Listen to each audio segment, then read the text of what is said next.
નમસ્કાર ખેડૂત મિત્રો, હું રમેશ રાઠોડ, વિષય નિષ્ણાત પાક સંરક્ષણ કૃષિ વિજ્ઞાન કેન્દ્ર ગીર સોમનાથ. ખેડૂત મિત્રો, આજના કાર્યક્રમની અંદર આપ સર્વે મિત્રોનું હાર્દિક સ્વાગત છે. મિત્રો, આ સોશિયલ મીડિયાનું માધ્યમ અને એની અંદર ખેતીલક્ષી ટેકનિકલ માહિતીઓ આપલે કરવા માટે આ માધ્યમનો જ્યારે આપણે સૌ ઉપયોગ કરતા હોઈએ, હું આશા રાખું છું કે આપ સૌ આ માધ્યમ થકી ક્યાંક ને ક્યાંક એકાદ બે વસ્તુઓ નવી આપણા ખેતરમાં અપનાવતા હશું અને એના સંતોષકારક પરિણામો પણ મેળવતા હશું અને આપણી ખેતીની અંદર કંઈક હકારાત્મક સુધારાઓ પણ આવતા હશે. અને એ આશા સાથે જ આપણે સૌ આ વિષયની અંદર અલગ અલગ વિષયો, અલગ અલગ ખેતીના પાકો, અલગ અલગ પાકોની અલગ અલગ સમસ્યા ઉપર વાત કરતા હોઈએ. અને આજ જે મારી સમસ્યાની વાત કરવી છે, એ સમસ્યા આમ તો એકાદ બે વર્ષથી ઘણા બધા વિસ્તારોમાં અલગ અલગ જુદા જુદા ઘઉં વાવતા વિસ્તારોમાં જોવા મળે છે. જે મિત્રોએ આ વર્ષે પણ ઘઉંનું વાવેતર કર્યું છે, મોટા ભાગના ઘઉં નિંગલ અવસ્થાએ છે, મોડું વાવેતર છે અને થોડોક ટાઈમ લાગશે, અને વહેલું વાવેતર છે અને ડુંડી અવસ્થાએ છે. તો આ જે ડુંડી આવે ત્યારે એક સમસ્યા 2 વર્ષથી જોવા મળે છે અને એને આપણે ડુંડીનો સુકારો કહીએ છીએ.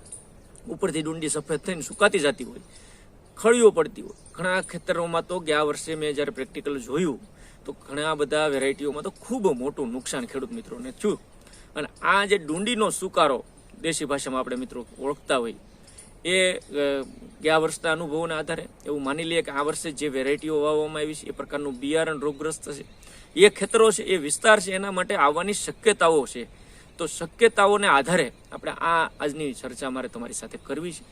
તો એ ચર્ચા પૂરેપૂરી કઈ રીતના આવે, કયા વિસ્તારોમાં હોય, કઈ વેરાયટીમાં હોય ને એનું નિયંત્રણના પગલાં શું શું કે એની સવિસ્તારથી વાત કરશું. એ વાત શરૂ કરવી પહેલાં આપ સર્વને ખાસ વિનંતી, આપ આ ચેનલની અંદર નવા હો, હજી સુધી આ ચેનલ સબસ્ક્રાઇબ ન કરી હોય તો ચેનલ સબસ્ક્રાઇબ કરી લો. ત્યારબાદ ચેનલ સબસ્ક્રાઇબ કરીને ઘંટડીના બટન ઉપર ક્લિક કરશો એટલે ઓલ નોટિફિકેશન આવશે. ઓલ નોટિફિકેશન ઉપર ક્લિક કરી દેજો એટલે તમામ પ્રકારના વિડીયો તમને સમયસર મળતા થઈ જશે. ત્યારબાદ વિડીયો પૂરેપૂરો જોઈ, જો તમને ગમે, તમને માહિતી ઉપયોગી લાગે તો એને લાઇક આપી દેજો અને વિડીયો શેર પણ કરી દેજો.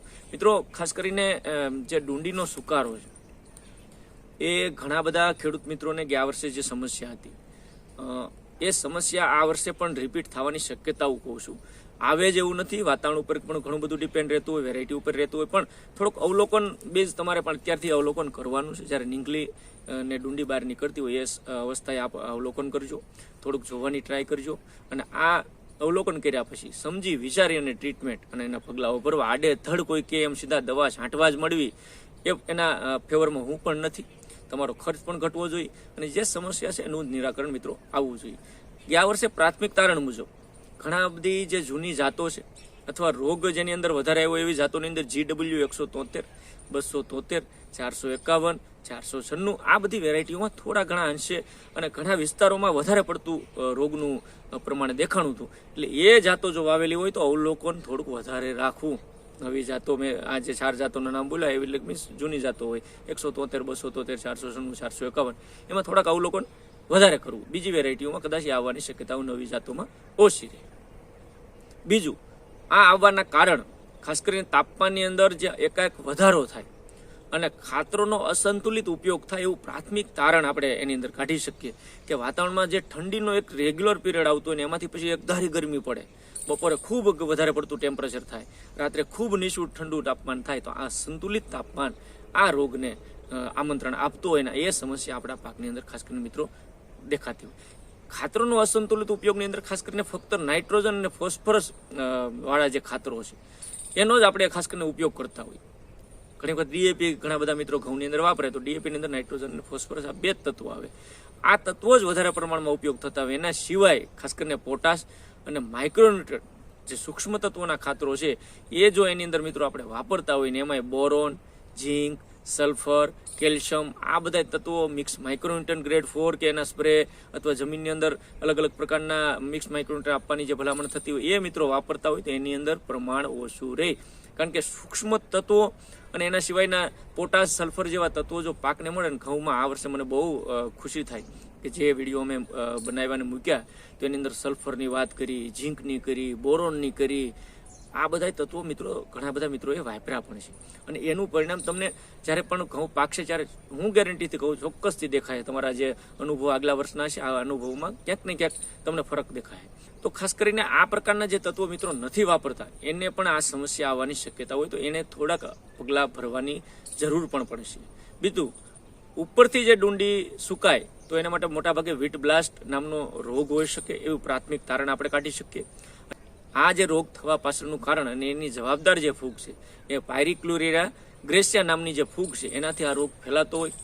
અમુક જાતોમાં જ આ ખાસ કરીને રોગ જોવા મળતો હોય, એમાં દક્ષિણ અમેરિકાના જે વિસ્તારો છે એની અંદર વધારે આ ખાસ કરીને રોગનું પ્રમાણ રહેતું હોય. પણ ગુજરાતમાં પણ છેલ્લા 2 વર્ષથી આ ધીમે ધીમે મેં અગાઉ કીધું એમ ઘણા બધા વિસ્તારોની અંદર આ રોગ દેખાય એટલે આ ડુંડી સુકાવાની સમસ્યા દેખાય અને ખેડૂતોને એના નિરાકરણ માટેના પગલાં ભરવાની ખૂબ જરૂર પડતી હોય. ન ભરે તો ખૂબ મોટું નુકસાન ઉત્પાદન અને ગુણવત્તાની અંદર પણ મિત્રો થતું હોય. તો શરૂઆતની અંદર કારણ કે આ રોગની જ્યારે શરૂઆત થાય ત્યારે પાનના ઉપર ટપકા ધીમે ધીમે પડતા હોય, પછી પાનની અંદર લીસોટા પડતા હોય અને આ એનું પ્રાથમિક તારણ છે. અને પછી એ ડુંડી ઉપરથી ખાસ કરીને સુકાવાની શરૂ થતી હોય. ધીમે ધીમે ઉપરથી સફેદ થઈને ડુંડી સુકાતી અડધે આવે, ઘણી અડધી ડુંડીઓ સુકાય, ઘણી આખી ડુંડીઓ સુકાય. તો આ ડુંડી સુકાવાની જે સમસ્યા છે એ પણ એક મોટું ખાસ કરીને મિત્રો કારણ છે. તો આ ડુંડી સુકાવાનો એટલે ડુંડીનો સુકારા તરીકે આપણે મિત્રો એને ખાસ કરીને ઓળખતા હોઈએ છીએ. સુકાયેલી ડુંડી જે હોય એમાં ઘણી વખત કાળી ફૂગ પણ લાગી ગઈ હોય એટલે તમે આમ ખોલીને જુઓ અથવા બાજુમાં જઈને જુઓ તો કાળી ફૂગના જીવાણુઓ એ ડુંડી ઉપર પણ મિત્રો જોવા મળતા હોય. અને આવા લક્ષણ જ્યારે પણ તમને મિત્રો જોવા મળે તો એના માટે ફૂગનાશક દવાનો સ્પ્રે એની અંદર કરવો જોઈએ. ને એની અંદર ફૂગનાશક દવાની અંદર 2-3 દવાઓ મને એવું લાગે છે કે જે ગયા વર્ષે પણ રિઝલ્ટો એના મળ્યા. ખેડૂત મિત્રોએ ઉપયોગ કર્યો. હું એવું નથી કહેતો કે ફરજિયાત બધાએ ઉપયોગ કરવાનો છે.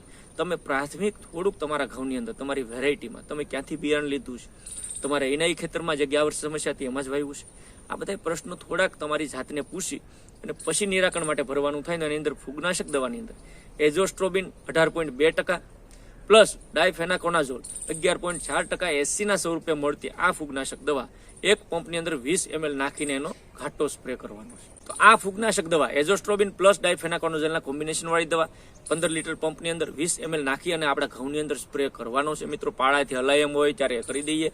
આ સમસ્યા હંમેશા ડુંડી બહાર નીકળશે પછી જ દેખાય. એટલે ગાભે પોટેના આપણા જે પગલા ઉભર્યા હોય એના પછીની ડુંડી નીકળ્યા પછીની આ સમસ્યાને આપણે સ્પ્રે કરીએ. બીજી આ દવા જો ન વાપરવી હોય તો બીજી ફૂગનાશક દવાની અંદર ટેબ્યુકોનાઝોલ 50% પ્લસ ટ્રાય ફ્લોક્લોસ્ટ્રોબિન નામની 25% WG ના સ્વરૂપમાં બજારની અંદર મળતી દવા એક પંપની અંદર 10 ગ્રામ લેખે નાખી અને એને ખાસ કરીને સ્પ્રે કરી શકાય. જો એની સાથે સલ્ફર 40% SCના ફોર્મમાં આવતું એ 40 ml ઉમેરી દઈએ. આ બંને કોમ્બિનેશન વાળી દવાને પણ સારી રીતે જો ઘઉંની અંદર સ્પ્રે કરશું તો આ સમસ્યા ડુંડીનો સુકારો એને ખૂબ સારી રીતે અટકાવી શકશું. ઘણી વખત આ સમસ્યા હોય ત્યારે ડુંડીની અંદર ઈયળનો પણ પ્રશ્ન અત્યારે ઘણા બધા મિત્રોને જોવા મળતો હોય તો આ ફૂગનાશકની સાથે આપ ખાસ કરીને ઈયળનાશક તરીકે હેમામેક્ટિન બેન્ઝોએટ અથવા ક્લોરન્ટ્રિનિકોલ અથવા નોવાલ્યુરોન એવી જંતુનાશક દવા જે ઈયળના નિયંત્રણ માટે વપરાતી એને પણ ઉપયોગ કરી શકો. મોલોમસીનો જ પણ આ સમયે ઉપદ્રવ થવાની શક્યતા હોય તો એના સાથે મોલોમસીના કોમ્બિનેશન વાળી દવા એટલે જંતુનાશક અને ફૂગનાશકનો કોમ્બિનેશન કરીને એક ડોઝની અંદર આપણા ડુંડીના સુકારાની સમસ્યા હોય અથવા ફૂગજન્ય રોગની હોય અને જીવાતની ઈયળની સમસ્યાને પણ સારી રીતે નિયંત્રણ કરી શકશો. તો મને લાગે આ પ્રકારનું કોમ્બિનેશન વાપરી અને ઘઉંની અંદર આ ડુંડીનો સુકારાને સારી રીતે કંટ્રોલ અત્યારથી જ કરી લેવો જોઈએ અને એનાથી આપણે સારું ઉત્પાદન પણ મળશે અને ગુણવત્તાવાળું ઉત્પાદન મેળવી શકશું. તો મિત્રો આજની વાતની અંદર મારે તમને જે મુદ્દો સમજવાનો હતો એ મુદ્દો હતો ઘઉંની અંદર આવતો સુકારો અને ઘઉંની ડુંડીના સુકાવાના કારણો અને એના નિયંત્રણ માટેની દવાઓનું. તો મને લાગે મિત્રો આ માહિતી તમને ગમશે. તો મિત્રો આજના વિડીયોની અંદર એટલું જ. ફરી પાછા મળશું એક નવા વિષય સાથે નવી માહિતી સાથે. ત્યાં સુધી મને રજા આપશો. આપ સર્વે મિત્રોનો પૂરેપૂરી માહિતી જોવા બદલ ખૂબ ખૂબ આભાર. ધન્યવાદ. Thank you.